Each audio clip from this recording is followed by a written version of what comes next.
Okay, so we're going to be learning about section 1.2 of your textbook that you'll be getting soon, but I believe I was told that hopefully that's the case. But standard form, vertex form, or the way Cambridge states it is express it this way.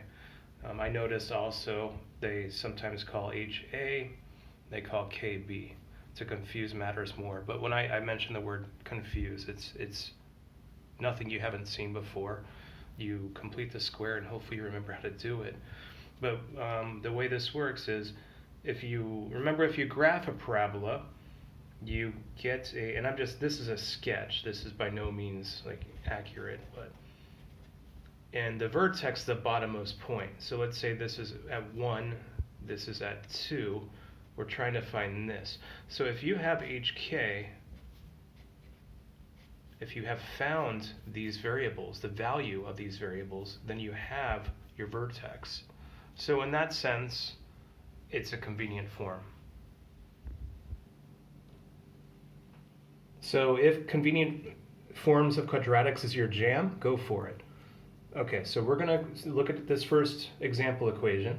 I'm going to put 0 in for y, because remember, we're trying to determine where this crosses the x-axis, your value of y is 0 when you do that. And we're going to go through the process to determine where the vertex is. So I'm going to move the 5 to the left, and then we're just going to complete the square, which is something that you've seen before.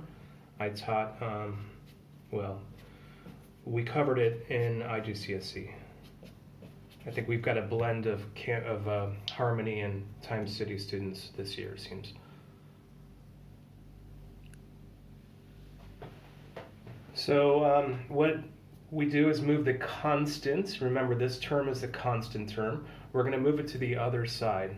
What we're trying to do is get to the HK form. And I am going to cut the linear term in half and then square it. That way we can create a perfect square. But we can't do that because that's going to affect the equation. It's going to get heavier on this side, I guess, so to speak. So if we add, here, let me just show you because it might get confusing. But what we do to this side, we have to do to this side. And I'm pretty sure you all know that. So minus 4x plus 4 halves squared. And we have to do it over here as well. 4 halves squared.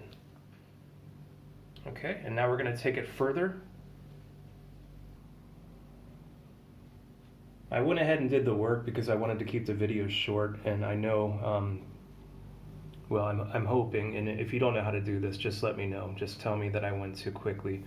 But here are the steps, and sure enough, the vertex is at 2, 1. And that's h, but if you look at this equation, and this is really the only confusing part of vertex form, remember to change the sign of your x value once you have it in this form. So we're at -2 here, now we're at 2 here, so our vertex is at 2, 1. And I just put it in Desmos, and sure enough, we're correct. I'm not like bragging or anything, I'm just showing you that this works. The vertex, this is our original equation in standard form. We put it in vertex form. We determined where the bottommost point of this parabola is.